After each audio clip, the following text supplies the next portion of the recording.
L'herbe est couchée. Éléonore de Sérisy s'arrête sur le sentier en revenant du village et voit ce que personne ne devrait voir, la preuve qu'elle n'a jamais été seule. Un sillon dans l'herbe creusé par des centaines de pas traverse son jardin jusqu'à l'angle exact d'où l'on aperçoit sa fenêtre. Elle s'agenouille et touche la terre compactée, lisse sous ses doigts tremblants. Quelqu'un a marché jusqu'ici chaque nuit pendant des mois pour regarder une lumière qu'elle allumait sans savoir qu'on la voyait. Elle lève les yeux vers la haie qui sépare sa propriété de celle du duc de Valcourt et comprend que l'homme qui l'a observé dans son deuil le plus intime, c'est quelque chose qu'elle ignore. Et ce qu'elle ressent n'est pas de la peur, c'est du vertige. L'aube d'octobre est froide. Les premières gelées ont blanchi les bordures du jardin. Éléonore reste immobile, accroupie sur le sentier, les doigts posés sur la terre marquée. Le sillon fait peut-être 50 mètres. Il part de la haie de buis qui marque la limite entre les deux propriétés et s'arrête sous le massif de rosiers, exactement à l'angle d'où l'on voit sa fenêtre du premier étage, celle où elle lit chaque soir, celle où la bougie brûle jusqu'à ce qu'elle s'endorme. Elle se relève lentement. Louvent secoue les branches. Une pétale tombe sur l'herbe aplatie. Éléonore suit la ligne du regard, reconstruisant mentalement le trajet. Pas un chemin tracé par hasard, pas une promenade. Un passage répété nuit après nuit avec la régularité d'un rituel. Elle connaît ce type de traces. Elle a vu les mêmes dans les vignes après les vendanges, là où les hommes empruntent toujours le même raccourci pour rentrer chez eux. Mais ce sentier ne mène nulle part. Il s'arrête sous sa fenêtre. Éléonore remonte vers la maison. Ses bottes écrasent les feuilles mortes. Elle ne court pas. Elle a appris à ne jamais courir depuis la mort de son père. Courir, c'est céder à la panique. Et elle a passé 8 mois à construire une discipline qui ressemble à de la force. Lever à 5 heures. Inspection de vigne. Comptabilité. Arrendataires. Correspondance. Dîner seul. Lecture jusqu'à minuit. Sommeil sans rêve. Elle entre par la porte de la cuisine. Madame Roux, la cuisinière, lève les yeux de la pâte qu'elle pétrit. Vous êtes pâle, mademoiselle. Éléonore pose son panier sur la table. Le froid. Rien de plus. Elle traverse le couloir jusqu'au petit salon. Les volets sont encore fermés. Elle les ouvre. La lumière d'octobre entre par vagues grises. Éléonore s'assoit dans le fauteuil près de la cheminée et regarde le jardin par la fenêtre du rez-de-chaussée. D'ici, on ne voit pas le sentier. Il faut être dehors pour le voir. Il faut regarder avec les yeux de quelqu'un qui cherche, ou de quelqu'un qui sait déjà. Elle ferme les paupières, respire, reconstruit les 8 derniers mois, depuis février, depuis la mort de son père, Gaspard de Sérisy, comte, propriétaire de 100 hectares de vignes et d'un nom qui remonte à 3 siècles. Mort d'une fièvre soudaine, avait dit le médecin, le cœur affaibli, une faim paisible. Éléonore avait accepté ces mots parce qu'ils étaient simples et qu'elle n'avait plus la force de poser des questions. Elle avait organisé l'enterrement, reçu les condoléances, pris en charge la gestion de la propriété avec une compétence qui avait surpris les voisins. On lui avait dit qu'elle ressemblait à son père. Elle avait souri poliment et pensé que son père ne lui avait jamais appris à gérer une propriété. Elle avait appris seule en ouvrant les registres, en lisant les contrats, en marchant dans les vignes avec les hommes qui avaient travaillé pour Gaspard pendant 30 ans. Mais quelque chose n'allait pas. Elle l'avait senti dès les derniers mois de la vie de son père, ses yeux qui évitaient les siens, ses mains qui tremblaient quand il signait les papiers, sa voix qui sonnait faux quand il lui disait que tout allait bien. Elle avait remarqué. Elle n'avait rien dit, par respect, par peur, par la lâcheté spécifique des enfants qui préfèrent ne pas savoir. Et maintenant, quelqu'un avait marché jusqu'à sa fenêtre chaque nuit pendant 8 mois. Éléonore ouvre les yeux, regarde le jardin, et comprend que la question n'est pas qui. Elle sait déjà. Il n'y a qu'une propriété qui touche la sienne de ce côté. Qu'un homme qui pourrait traverser là, et sans être vu. Aurélien de Valcourt.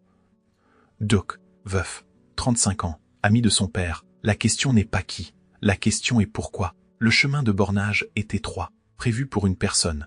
Éléonore le parcourt 3 jours plus tard en milieu de matinée pour inspecter le mur de pierre qui sépare les 2 propriétés. Une partie s'est effondrée après les pluies de septembre. Elle a écrit au duc pour proposer de partager les frais de réparation. Il a répondu qu'il viendrait voir lui-même. Elle ne sait pas s'il sera là, aujourd'hui. Elle n'a pas précisé l'heure. Le passage entre les 2 haies de buis est sombre. Les branches se rejoignent au-dessus du sentier. L'air sent l'humidité et la mousse. Éléonore avance lentement. Le sol est inégal, des racines à fleurs. Elle pose la main sur le mur pour garder l'équilibre. Une voix derrière elle. Attention à la pierre qui dépasse. 3 mètres devant vous. Éléonore s'arrête, se retourne. Aurélien de Valcourt se tient à l'entrée du passage, à contre-jour. Elle ne distingue pas son visage. seulement la silhouette, large épaule, posture droite, la même qu'elle a vue dans le jardin depuis sa fenêtre obscure 3 nuits plus tôt. Elle ne dit rien. Attend. Il avance dans le passage. La lumière change. Elle voit son visage, très anguleux, mâchoire serrée, yeux gris qui ne scient pas. Vous connaissez bien ce chemin, dit-elle. Je l'ai parcouru souvent, de jour ou de nuit. Silence. Il s'arrête à 2 mètres, trop loin pour être intime, trop près pour être neutre. Les deux, dit-il enfin. Éléonore soutient son regard. Elle cherche quelque chose dans ses yeux, une hésitation, un aveu. Mais il ne détourne pas le regard. Il la regarde comme on regarde quelqu'un qu'on a déjà vu 100 fois, avec une familiarité qu'il ne devrait pas avoir. Le mur est plus loin, dit-elle. Elle se retourne et reprend sa marche, entend ses pas derrière elle. Régulier, assuré, comme quelqu'un qui connaît chaque pierre de ce passage, chaque racine, chaque creux dans le sol. Ils arrivent au mur effondré. Une section de 3 mètres s'est écroulée. Les pierres sont éparpillées dans l'herbe. Eleanor S. Cruppet, examine les blocks. La fondation est encore bonne, dit Aurélien. Il est à côté d'elle. Elle n'a pas entendu ses pas. Elle lève les yeux. Il regarde le mur avec une concentration qui ne correspond pas à l'enjeu, comme s'il cherchait quelque chose à dire pour remplir le silence. « Vous êtes déjà venu ici, dit-elle. Ce n'est pas une question. Votre père m'avait montré ce mur l'année dernière. Il voulait le réparer avant l'hiver. Il ne l'a pas fait. » Non. Éléonore se relève, essuie ses mains sur sa jupe. Pourquoi? Aurélien ne répond pas immédiatement. Il ramasse une pierre, la soupèse, la repose. Je ne sais pas, mais sa voix dit le contraire. Sa voix dit « je sais exactement pourquoi, et je ne peux pas te le dire ». Éléonore sent quelque chose se tendre dans sa poitrine, une intuition qui prend forme. Elle regarde cet homme qui connaît son jardin mieux qu'elle, qui a marché jusqu'à sa fenêtre chaque nuit, qui évite de répondre aux questions sur son père. « Vous étiez proche de lui », dit-elle. « Oui, il vous parlait. Parfois. » « De quoi ?» Aurélien lève enfin les yeux vers elle, et pour la première fois elle voit quelque chose craquer dans son visage. Une fatigue, un poids. « De vous, dit-il, Lou-Vent traverse Lou Passage. » Les feuilles bruissent. Éléonore ne bouge pas. Elle attend qu'il continue. Mais il ne continue pas. Il se détourne. Regarde le mur comme si c'était la chose la plus importante du monde. « Je paierai ma moitié, dit-il. Envoyez-moi la facture. » Il repart par le chemin sans attendre sa réponse. Éléonore reste immobile, regarde sa silhouette disparaître entre les haies, et comprend que cet homme porte quelque chose qu'il refuse de poser. Madame Dorval arrive sans prévenir. C'est sa manière. Éléonore la voit descendre de sa voiture dans la cour et sait immédiatement que cette visite n'est pas une visite de courtoisie. La veuve du notaire a 55 ans, dos droit, regard perçant, robe noire impeccable. Elle a enterré son mari 10 ans plus tôt et découvert qu'il lui avait laissé des dettes qu'elle a payées seule, sans que personne ne lui offre de mensonges pieux. Depuis, elle observe le monde avec la lucidité de ceux qui ont appris que la vérité ne vient jamais d'elle-même. Éléonore la reçoit dans le petit salon. Madame Roux apporte du thé. Madame Dorval attend que la cuisinière soit partie pour parler. « Tu as bonne mine, dit-elle. »« Merci. Ton père serait fier. » Eleanor verse Lou ne répond pas. Elle connaît cette méthode. Madame Dorval commence toujours par un compliment, puis vient le reste. « Les vignes se portent bien, oui. Et les arrendataires, aucun problème. » Madame Dorval boit une gorgée, pose sa tasse, regarde Éléonore avec une intensité qui ressemble à de l'affection, mais qui est quelque chose de plus dur. « Ton père avait changé les derniers mois. Tu ne l'as pas remarqué. » Éléonore sent ses doigts se crisper sur l'anse de sa tasse. Il était fatigué, fatigué. Madame Dorval répète le mot comme si elle le soupçait, comme si elle cherchait à voir s'il tient debout. « Il venait me voir parfois, dit-elle, au village. Nous prenions le café. Il parlait peu. Mais je voyais bien, vous voyez quoi, qu'il portait quelque chose. » Silence. Le feu crépite dans la cheminée. Éléonore pose sa tasse, croise les mains sur ses genoux. S'il portait quelque chose, il ne m'en a pas parlé. Non, je suppose que non. Madame Dorval s'y lève, marche jusqu'à la fenêtre. Regarde le jardin. Éléonore la voit de profil. Le visage dur, les lèvres serrées. Le laudanum, c'est curieux, dit Madame Dorval sans se retourner. Pardon. Le laudanum. Il disparaît des pharmacies sans que personne en ait besoin. Le pharmacien de Amboise me disait l'autre jour qu'il en vend de moins en moins. Les médecins préfèrent d'autres remèdes maintenant. Éléonore ne comprend pas où cette conversation mène, mais elle sent quelque chose se durcir dans son ventre. Mon père prenait du laudanum pour ses douleurs. Oui, je sais. Madame Dorval s'y retourne. Regarde Éléonore avec une expression que la jeune femme ne parvient pas à déchiffrer. Mais ton père n'était pas malade, ma chère. pas avant janvier. Éléonore se lève. Le médecin a dit ce qu'on lui a demandé de dire. Le silence qui suit a une texture épaisse. Oppressant. Éléonore sent son cœur battre trop vite. Elle veut poser une question mais ne sait pas laquelle. Madame Dorval s'approche, pose une main sur son bras. Je ne dis pas cela pour te faire du mal. Je te dis cela parce que tu mérites de savoir. Savoir quoi? Madame Dorval hésite. Pour la première fois depuis qu'Éléonore la connaît, la veuve semble chercher ses mots. Que ton père n'était pas l'homme que tu croyais. Personne ne l'est jamais. Elle prend son châle, se dirige vers la porte, s'arrête sur le seuil. Fais attention aux promenades nocturnes de certains voisins, dit-elle sans se retourner. Less gens parlant. Elle part. Éléonore reste immobile dans le salon, regarde le feu, et comprend que Madame Dorval sait, pas tout, mais assez pour poser des questions, assez pour laisser des indices, assez pour forcer Éléonore à chercher elle-même. Ce soir-là, Éléonore ne monte pas dans sa chambre à l'heure habituelle. Elle reste au rez-de-chaussée, éteint toutes les lumières, monte au premier étage dans l'obscurité, entre dans sa chambre sans allumer la bougie. Elle s'assoit près de la fenêtre, tire le rideau juste assez pour voir le jardin. La lune est pleine. L'herbe brille sous la lumière blanche. Le massif de rosiers projette une ombre noire. Éléonore attend. 10 heures. Rien. 10 heures et car le vent secoue les branches. Dixers vinkt. Une silhouette traverse la haie. Éléonore retient son souffle. L'homme avance dans le jardin, pas vite, pas lentement, avec la régularité de quelqu'un qui a fait ce trajet 100 fois. Il s'arrête sous les rosiers, lève les yeux vers la fenêtre, vers elle. Éléonore recule instinctivement, mais la fenêtre est noire. Il ne peut pas la voir. Il regarde le verre obscur comme on regarde un miroir qui ne renvoie rien.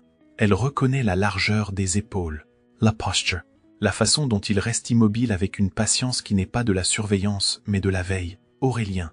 Il ne bouge pas pendant 20 minutes, ne fait rien. Regarde simplement la fenêtre éteinte avec une concentration qui ressemble à de la prière. Puis il repart, traverse le jardin, disparaît derrière la haie. Éléonore reste assise dans le noir, les mains tremblantes, le cœur battant. Elle a vu la forme du désir dans son immobilité, la forme de l'attente. Mais elle a vu autre chose aussi, quelque chose de plus profond. Une vigilance, une nécessité.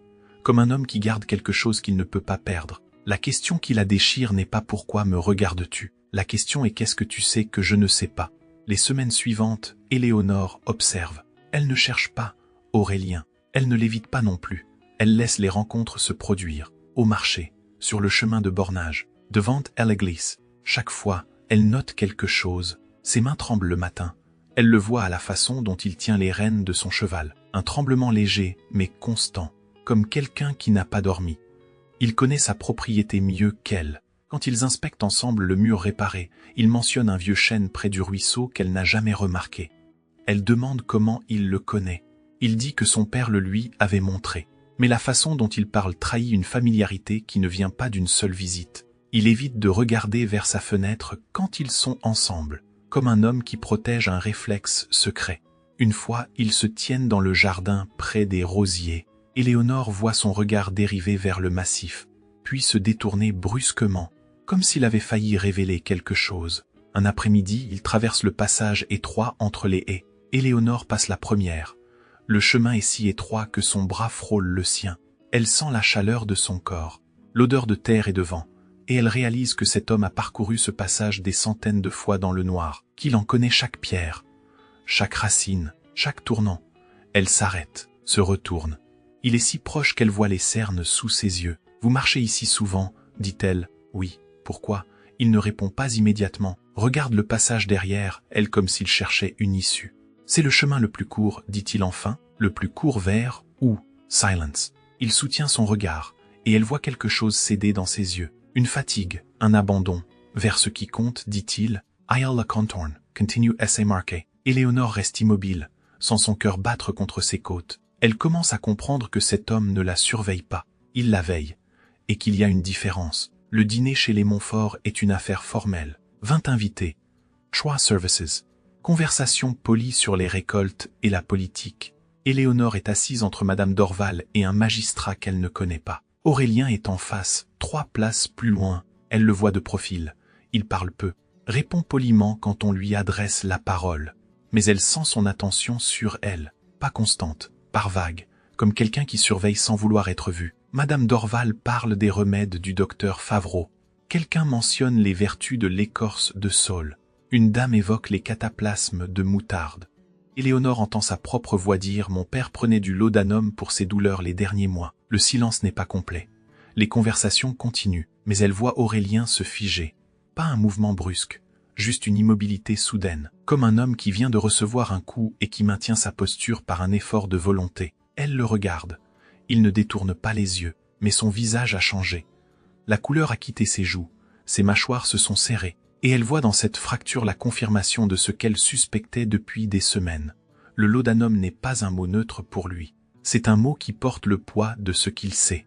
Le reste du dîner passe dans un brouillard. Éléonore répond aux questions, sourit aux plaisanteries.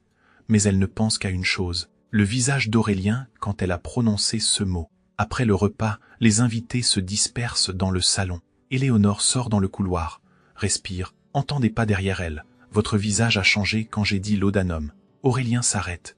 Il est à 2 mètres, la lumière des candélabres projette des ombres sur son visage. Le laudanum est un mot triste. Votre père était malade. Mon père n'était pas malade. Aurélien, silence. Elle avance d'un pas. Il ne recule pas. Son médecin a dit ce que quelqu'un lui a demandé de dire. Aurélien ferme les yeux. Respire profondément. Quand il les rouvre, il la regarde avec une intensité qui la cloue sur place. Pas ici, pas ce soir. Alors quand vous serez prête à entendre quelque chose qui changera la façon dont vous vous souvenez de lui. Éléonore sent un frisson glacé descendre le long de sa colonne. Pas de la peur, pas de la colère, de la reconnaissance.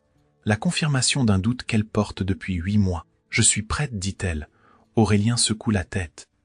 Non, vous ne l'êtes pas, mais vous le serez. Il repart vers le salon. Éléonore reste dans le couloir, les mains tremblantes, le souffle court, et elle sait que la prochaine conversation aura lieu dans le jardin, sur le sentier qu'il a creusé avec ses pas, à l'heure où il venait veiller, parce que la vérité mérite l'espace où elle a été gardée. Éléonore ne peut plus ignorer le silence. Il a une forme maintenant, une présence. Elle le sent dans chaque pièce de la maison, dans chaque conversation avec les voisins, dans chaque regard qu'Aurélien pose sur elle quand il croit qu'elle ne le voit pas. Elle décide d'ouvrir le bureau de son père. La porte est fermée depuis février. Personne n'y est entré, pas même Madame Roux pour faire le ménage. Éléonore a gardé la clé dans le tiroir de sa commode. Elle ne sait pas pourquoi elle a attendu si longtemps, ou peut-être qu'elle le sait. Ouvrir cette porte, c'est accepter que son père est mort, c'est accepter de voir ce qu'il a laissé derrière lui. Elle tourne la clé, pousse la porte. L'odeur de poussière et de papier ancien l'accueille. Les volets sont fermés. Elle les ouvre. La lumière d'octobre entre par vagues grises. Le bureau est en désordre. Pas le désordre d'un homme occupé. Le désordre d'un homme qui a cessé de faire semblant. Des registres ouverts.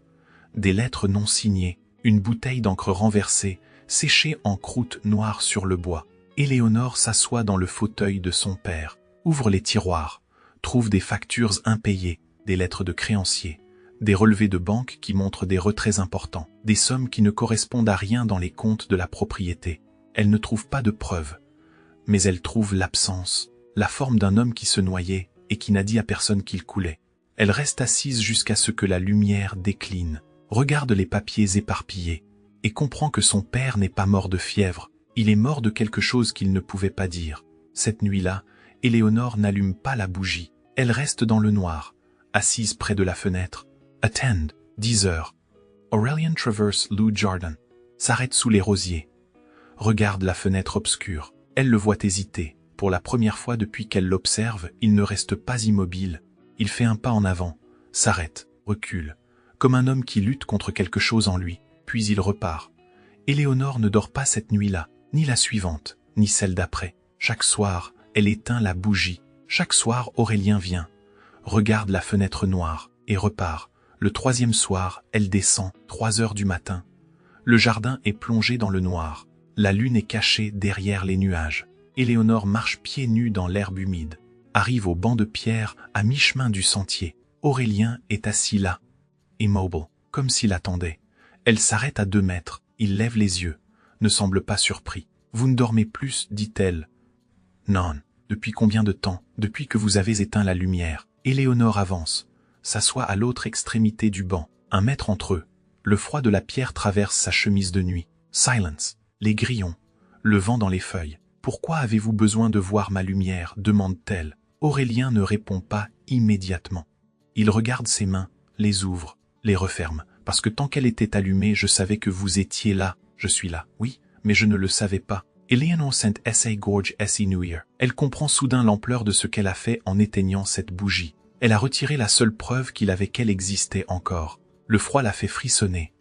Aurélien ôte son manteau, le pose sur le banc entre eux. Pas sur ses épaules, pas un geste galant, juste le tissu dans l'espace qui les sépare. Éléonore le tire sur elle. I'll send la terra. La nuit, et lui, il reste assis dans le silence jusqu'à ce que l'aube commence à blanchir le ciel. Madame Dorval revient. Cette fois, Éléonore est prête. Vous savez quelque chose, dit-elle avant que la veuve ait le temps de s'asseoir. Madame Dorval pose Sunchail. La regarde avec un mélange de tristesse et d'approbation. Je sais que ton père jouait. Je sais qu'il avait des dettes. Je sais qu'il a acheté du laudanum 3 jours avant sa mort. Éléonore sent ses jambes faiblir. Elle s'assoit. Comment le savez-vous? Parce qu'il me l'a dit. Pas tout, mais assez. Pourquoi ne m'avez-vous rien dit? Madame Dorval Essoit en face dial. Prends ses mains.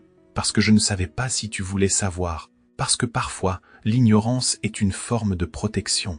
Ce n'est pas de la protection, c'est de la lâcheté. Oui, peut-être, Madame Dorval Sarah SES Mains plus Fort, mais je te dis cela maintenant parce que je vois que tu cherches. Et je préfère que tu trouves la vérité par moi plutôt que par les commérages du village. Éléonore retire ses mains, se lève, marche jusqu'à la fenêtre.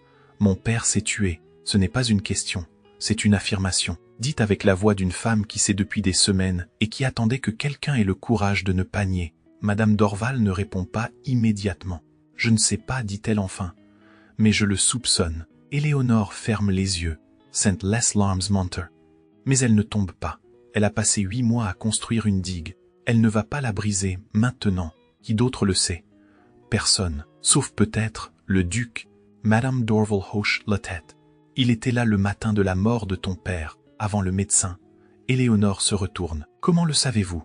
Parce que le palefrenier de Valcourt l'a dit à ma cuisinière, et ma cuisinière me dit tout. Éléonore sent une vague de compréhension la traverser, pas de la colère, de la clarté. Aurélien était là, il a vu, il a su, et il a gardé le silence, pour la protéger.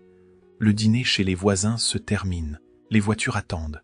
Éléonore voit Aurélien monter dans la sienne. Elle s'approche avant qu'il ne parte. Je dois vous parler. I'll descend. La regarde avec une expression qu'elle ne parvient pas à déchiffrer. Quand? Ce soir, dans le jardin, il hésite, puis hoche la tête. À quelle heure? À l'heure où vous venez d'habitude. Il ne nie pas, ne demande pas de quoi elle parle. Il sait qu'elle sait. J'y serai, dit-il. Le crépuscule tombe. Éléonore est déjà dans le jardin quand Aurélien arrive. Elle se tient au milieu du sentier, exactement à l'endroit où l'herbe est la plus marquée. Il s'arrête à quelques mètres, la regarde. Pour la première fois en 8 mois, il ne regarde pas la fenêtre. Il la regarde elle, de face, sans verre entre eux. Depuis combien de temps? Demande-t-elle. Le premier soir après l'enterrement. Pourquoi? Parce que tant que votre lumière était allumée, je savais que vous étiez là. Ce n'est pas ce que je vous demande. Silence. Les grillons. Le parfum des roses qui commence à s'ouvrir dans la pénombre. Je vous demande pourquoi vous ne pouviez pas frapper à ma porte. Aurélien ferme les yeux. Et elle voit sur son visage ce qu'elle a vu au dîner quand elle a prononcé le mot laudanum. La même pâleur, le même homme qui porte quelque chose de trop lourd depuis trop longtemps, parce que chaque mot que je vous aurais dit aurait reposé sur quelque chose que je ne peux pas vous dire. Éléonore avance d'un pas. Mon père, ce n'est pas une question, c'est une confirmation, dite avec la voix d'une femme qui sait depuis des semaines et qui attendait que quelqu'un ait le courage de ne pas nier. Oui, il ne s'est pas éteint paisiblement. Non, Éléonore ferme les yeux. Pas de surprise. De la reconnaissance, la confirmation d'un doute qui vivait en elle depuis les derniers mois de Gaspard, depuis ses mains tremblantes et ses yeux fuyants, depuis la nuit où elle l'a entendu marcher dans le couloir à 3 heures du matin et n'a pas ouvert sa porte. Je le savais, dit-elle, pas les détails, mais je savais que quelque chose n'allait pas, et je n'ai pas demandé. Elle ouvre les yeux, regarde Aurélien. Vous avez gardé le silence pour me protéger, et moi j'ai gardé le silence par lâcheté. Nous avons fait la même chose, Aurélien. Sauf que vous avez payé chaque nuit pendant 8 mois. Aurélien fait un pas vers elle, s'arrête, comme un homme qui a oublié comment franchir une distance. Je ne veux pas savoir les détails, dit Éléonore, pas ce soir.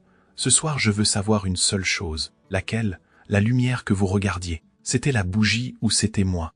Silence. Le crépuscule passe à la nuit. Les premières étoiles apparaissent. Et il dit la phrase que 240 nuits ont construite. C'était vous. Ça a toujours été vous. Éléonore sent un nœud se défaire en elle. Pas de la douleur. De la liberation. Elle ouvre la main dans l'espace entre eux. Palme vers Lucille. Aurélien regarde cette main, puis son visage, et pose sa main dans la sienne.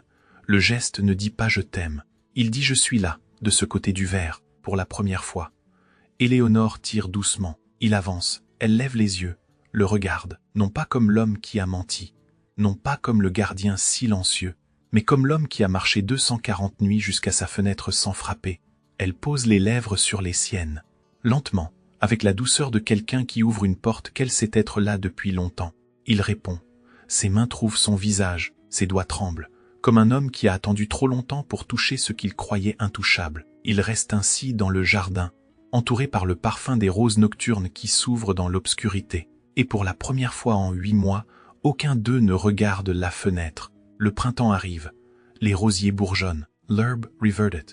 Le sentier qui était une trace de solitude est maintenant bordé de lavandes qu'Éléonore a plantées en mars. Le mur mitoyen a une porte neuve en chêne. Elle ne ferme jamais à clé. Aurélien la traverse chaque jour, plus à l'heure où les ombres tombent, à midi, au crépuscule, à l'aube, sur le rebord de la fenêtre d'Éléonore, celle qu'il regardait pendant 240 nuits, un bougeoir brûle chaque soir, visible de l'extérieur. Mais le duc n'est plus dans le jardin à lever les yeux. Il est à l'intérieur, à côté de la lumière qu'il regardait de loin, et le rosier de nuit s'ouvre dans le silence de 2 personnes qui n'ont plus besoin de verre entre elles. Éléonore ne saura jamais tous les détails de la mort de son père. Aurélien lui a dit l'essentiel. Le laudanum, la lettre qu'il a détruite, la décision prise en quelques minutes pour protéger une réputation, pour protéger un enterrement, pour protéger une fille qui venait de perdre son père et qui ne méritait pas de perdre aussi son nom. Elle lui a pardonné, non pas pour ce qu'il a fait, mais pour ce qu'elle n'a pas fait, pour les questions qu'elle n'a pas posées quand Gaspard vivait encore, pour le silence qu'elle a choisi par peur de la réponse. Ils portent cette vérité ensemble maintenant. Elle n'est plus un mur entre eux. Elle est un fondement, quelque chose de dur et de vrai sur lequel construire. Un soir de mai, Éléonore est assise près de la fenêtre, lit à la lumière de la bougie. Aurélien entre dans la chambre, s'assoit à côté d'elle, pose la tête contre son épaule. « Vous ne regardez plus par la fenêtre, dit-elle. »« Non. » Pourquoi ? Il lève les yeux vers elle, sourit. Un sourire fatigué mais vrai, parce que je n'ai plus besoin de vérifier que vous êtes là. Éléonore ferme son livre, pose la main sur sa joue, sent la chaleur de sa peau, la réalité de son corps. « Je suis là, dit-elle. Et vous aussi. I'll embrace sa palm. » Ferme les yeux. Oui, dehors le vent secoue les rosiers. Les pétales tombent sur le sentier bordé de lavande. Et la lumière de la bougie brûle dans la fenêtre, non plus comme un signal involontaire, mais comme une promesse tenue.